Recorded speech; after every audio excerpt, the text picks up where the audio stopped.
Hello student, welcome to আড্ডা 24/7 Bengali. আজকের এই সেশনটাতে আমরা নালন্দা বিশ্ববিদ্যালয়কে নিয়ে কথা বলবো।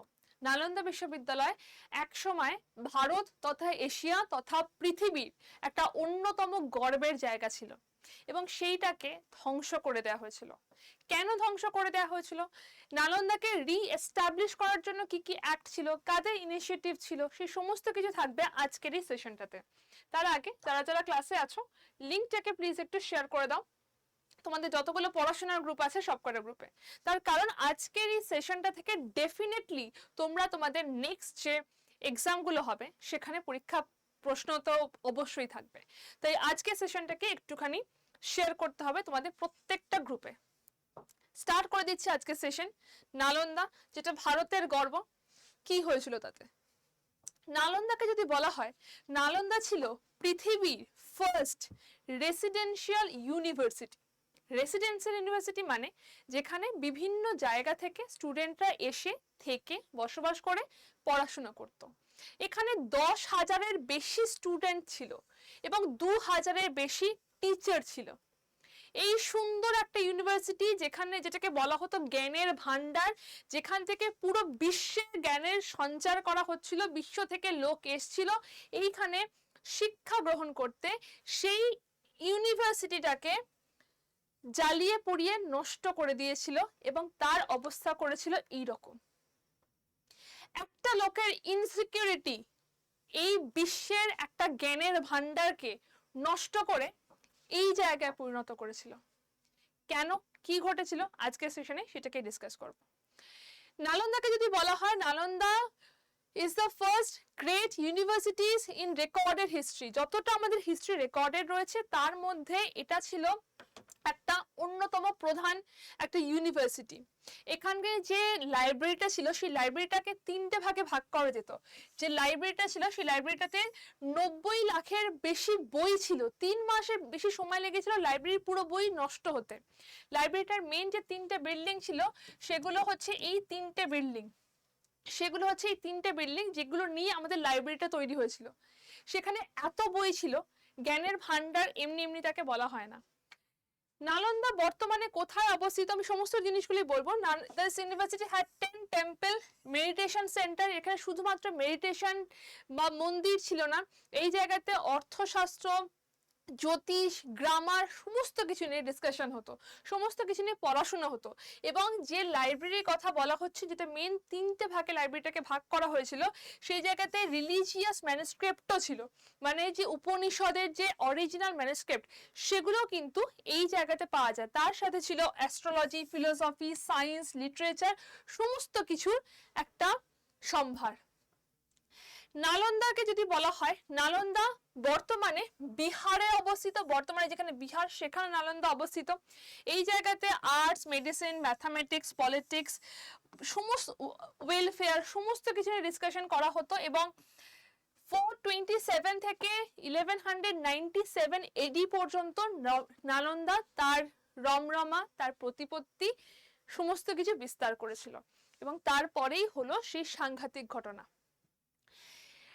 1193 এডিতে বখতিয়ার খিলজি নালন্দা অ্যাটাক করলো।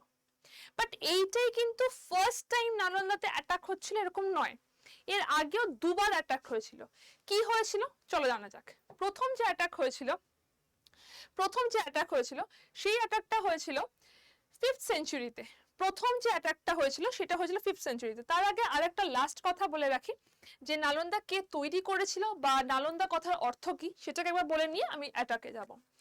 নালন্দা তৈরি করেছিল হিউয়েনসানের বই থেকে আমরা জানতে পারি কুমারগুপ্তা নালন্দা তৈরি করেছিল। এবং নালন্দা ইউনিভার্সিটি, যেটা বর্তমানে বিহারে রয়েছে, ভারতবর্ষের বিহারে যেখানে নালন্দা ইউনিভার্সিটি রয়েছে, সেই নালন্দা কথাটা এসেছিল, তোমরা দেখতে পাচ্ছ না, আমি একবার এটাকে অফ করি তাহলে একদম ক্লিয়ারলি দেখতে পাবে। নালন্দা কথাটা এসেছিল একটা সংস্কৃত ওয়ার্ড থেকে, যেটা আসছে না আলম দা, এই 3টে ওয়ার্ড একসাথে মিলে নালন্দা কথাটা তৈরি করেছিল এবং যার অর্থ হচ্ছে unstoppable flow of knowledge. Nalanda Kumaragupta তৈরি করেছিল 5th সেঞ্চুরিতে তৈরি এটা হয়েছিল। এবং এটা 3টে ওয়ার্ড, না আলম দা, তিনটে ওয়ার্ড অ্যাড হয়ে নালন্দা তৈরি হয়েছিল, যার অর্থ ছিল আনস্টপেবল ফ্লো অফ নলেজ। তো নালন্দার সম্বন্ধে, নালন্দার কি কি হয়েছিল এইসব সম্বন্ধে আমরা হিউয়েনসানের থেকে জানতে পারি, আমরা ইরসেনের থেকে এরা এই নালন্দার প্রতিপত্তি সম্বন্ধে জানতে পারি। তারা তাদের বিভিন্ন গ্রন্থে নালন্দার প্রতিপত্তি বা রমরমা সম্বন্ধে জানিয়েছেন। শুধু এইটুকুনি নয়, turkey, Persia, Sri Lanka, Japan, Korea, চীন সমস্ত জায়গা থেকে মানুষজন নালন্দায় আসতো শিক্ষা গ্রহণ করতে। সেই সময় নালন্দা এমনই একটা জায়গা ছিল যেগুলো বাইরের দেশের থেকে সবাইকে অ্যাট্রাক্ট করতো যে এখানে এসে শিক্ষা গ্রহণ করতে পারি। তাহলে ভাবো যে ভারতের সভ্যতা কোন জায়গায় ছিল একটা সময়। শুধুমাত্র হিউয়েনসান বা ইরসেনের কথা নয়, এখানে যদি বলা হয় আমি অলরেডি এখানে বললাম যে বুদ্ধিজম, অ্যাস্ট্রোলজি, ম্যাথমেটিক্স সমস্ত কিছু এখানে ডিসকাশন হতো। এবং এই জায়গাতে অরিজিনাল ম্যানুস্ক্রিপ্ট, মানে ধরো উপনিষদের যে অরিজিনাল ম্যানুস্ক্রিপ্টটা শেখানো গেলো, সেই অরিজিনাল ম্যানুস্ক্রিপ্টটা কিন্তু নালন্দার মধ্যে প্রেজেন্ট ছিল, সেগুলোকেও এখানে শিক্ষা দেয়া হতো। এখানে যারা পড়েছেন, যারা নালন্দায় পড়েছেন, তাদের মধ্যে যদি আমরা বলি কয়েকজনের নাম যদি পার্টিকুলারলি মেনশন করতে চাই, তাহলে প্রথমেই আসবে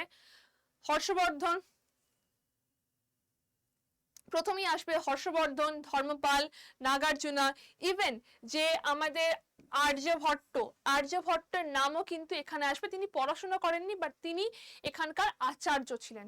আর্যভট্টের নাম বা আর্যভট্টের নামও এখানে আসবে, যিনি এখানকার আচার্য ছিলেন।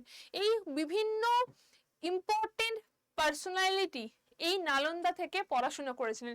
এখানে হিউয়েনসানও থাকবে, ধর্মপালও থাকবে, নাগার্জুনা থাকবে, হর্ষবর্ধনও থাকবে, এবং এই সমস্ত মানে রথী মহারথীদের আচার্য হিসাবে ছিলেন আর্যভট্ট। তিনিও তার নামও কিন্তু নালন্দার সঙ্গে যুক্ত। তো নালন্দাতে বিভিন্ন রকমের এতটা কালচারালি রিচ, এতটা ইম্পর্টেন্ট একটা জায়গা ছিল নালন্দা। কি হলো সেখানে? এবার আমি আসছি কি কি অ্যাটাক হলো। নালন্দাতে ফার্স্ট যে অ্যাটাকটা হয়েছিল সেটা করেছিল হুন, বাট সেটা খুব সাংঘাতিক লেভেলে, আমরা একটা ফ্যাটাল অ্যাটাক ছিল না। প্রথম অ্যাটাক যেটা হয়েছিল সেটা করেছিল হুনরা কি হয়েছিল, হুনরা সেন্ট্রাল এশিয়ার একটা ট্রাইব ছিল। Hun were central Asian tribal group, এবং তারা খাইবার পাস থেকে ভারতবর্ষে ঢোকে এবং তারা নালন্দাতে অত্যাচার করে, নালন্দাকে ধ্বংস করতে যায়। কিন্তু স্কন্দগুপ্ত সেই সময় এইটাকে প্রোটেক্ট করে এবং তারপরে হুনেদের আক্রমণ থেকে নালন্দাকে বাঁচায় এবং তারপর নালন্দাকে আরো বাড়িয়ে তোলে, আরো জিনিসটাকে প্রতিফলিত করে। হলো, এটা গেল ফার্স্ট অ্যাটাক। সাংঘাতিক ফেটাল কিছু ছিল না, বাট যেমন হুনেরা করে থাকে সেই জিনিসটাই ছিল। দ্বিতীয়বার যদি বলা হয়, দ্বিতীয়বার অ্যাটাক করলো কোথায়, কবে? 7th সেঞ্চুরিতে সেকেন্ড টাইম অ্যাটাক হলো, এবং এটা করেছিল বেঙ্গলের গৌদাস রাজবংশ। সেকেন্ড অ্যাটাক হয়েছিল, বাট সেই সময় হর্ষবর্ধন এটাকে আটকায়। হর্ষবর্ধন এই অ্যাটাকটাকে আটকায় এবং তিনিও এর পরবর্তী সময় এই অ্যাটাকটাকে থামিয়ে আরো বেটার প্লেস, আরো এটাকে গ্লোরিফাই করে, আরো এটার মানে আরো বিল্ডিংটাকে আরো বাড়িয়ে তোলে এই অ্যাটাকটাকে থামিয়ে। তো এই দুটো অ্যাটাক যেটা হয়েছিল, যেটাকে প্রতিহত করা গেছিল। কিন্তু থার্ড টাইম যে অ্যাটাকটা হলো সেটা একদম সাংঘাতিক হলো, যেখান থেকে আর ফেরার উপায় হলো না। এমন ভাবে জিনিসটাকে নষ্ট করা হলো যেটা পুরো ধুলে মিশে গেল। কি হলো থার্ড টাইম? 1197 বা 93 থেকে তুমি বলতে পারো। The third and the most brutal attack on Nalanda was carried out by Turkish invader ছিলেন Bakhtiyar Khilji in 1193 AD। 1193 AD তে বখতিয়ার খিলজি নালন্দাকে অ্যাটাক করে। বাট কেন, কি হয়েছিল? এটা তো কোনো রাজার প্রাসাদ যেখানে প্রচুর ধন সম্পত্তি রয়েছে, এটা কোনো রাজ্য যেখানে এটাকে দখল করলে আমি খুব বেটার হয়ে যাব, এরকম জিনিস তো নালন্দা ছিল না। ওটা ছিল একটা জ্ঞানের ভান্ডার, যেখান থেকে জ্ঞান লাভ করতে পারে। সেটাকে নষ্ট করে বখতিয়ার খিলজি কি পাবে, কেন করেছিল, কি হয়েছিল? এই সমস্ত কথা যদি বলি তাহলে সেখান থেকেই আসে সেই ইনসিকিউরিটির গল্প। কি হয়েছিল? বখতিয়ার খিলজি একবার প্রচন্ড শরীর খারাপ হলো, বখতিয়ার খিলজির একবার খুবই শরীর খারাপ হলো। Khilji was suggested to get treatment from Rahul Shribhadra, principal of Nalanda. একবার বখতিয়ার খিলজির খুব শরীর খারাপ হলো, তাকে সবাই বলল রাহুল শ্রীভদ্রার থেকে তুমি ট্রিটমেন্ট নাও, তুমি বেটার হয়ে যাবে। বাট সে নিতে চাইছিল না, সে বলছিল যে না দরকার নেই, আমি কোনো মুসলিম নয় এমন ব্যক্তির থেকে ট্রিটমেন্ট নেব না। কিন্তু ইভেনচুয়ালি তার জিনিসটা আরো খারাপ হতে শুরু করলো। যখন কিছু না করতে পেরে সে রাজি হলো, ঠিক আছে রাহুল শ্রীভদ্রার থেকে আমি ট্রিটমেন্ট নেব, বাট আমার একটা কন্ডিশন আছে। Khilji put a condition in front of Rahul Srivadra that he will not take any of his medicine. সে তার থেকে কোন রকম মেডিসিন নেবে না। আমি আমার ডাক্তারকে বলছি তুমি আমাকে ঠিক করতে পারলে ঠিক করো, বাট আমি তোমার কোনো ওষুধ খাবো না। রাহুল শ্রীভদ্রা সেটা তো এগ্রি করলেন, বললেন ওকে তোমাকে কোনো মেডিসিন নিতে হবে না, তোমাকে কোনো মেডিসিন নিতে হবে না, তুমি একটা, তোমাকে আমি কোরআন দিচ্ছি, তুমি কোরআনের এই কটা পাতা রোজ পড়ো, তাহলেই হবে। কোরআন দিচ্ছে, ঠিক আছে, মুসলিম যার একজনের কাছে কোরআন দিচ্ছে সে পড়বে, বললো ওকে ঠিক আছে। এবং ইভেনচুয়ালি আস্তে আস্তে সে বেটার হয়ে গেল, তার শরীর ঠিক হয়ে গেল। কেন, কিভাবে? কোরআন পড়ে ঠিক হয়ে গেল, তাহলে সায়েন্স কোথায় সেখানে? Rahul শ্রীভদ্রা applied medicine on the page of the Holy Quran and asked Khilji to read daily. Khilji health improved.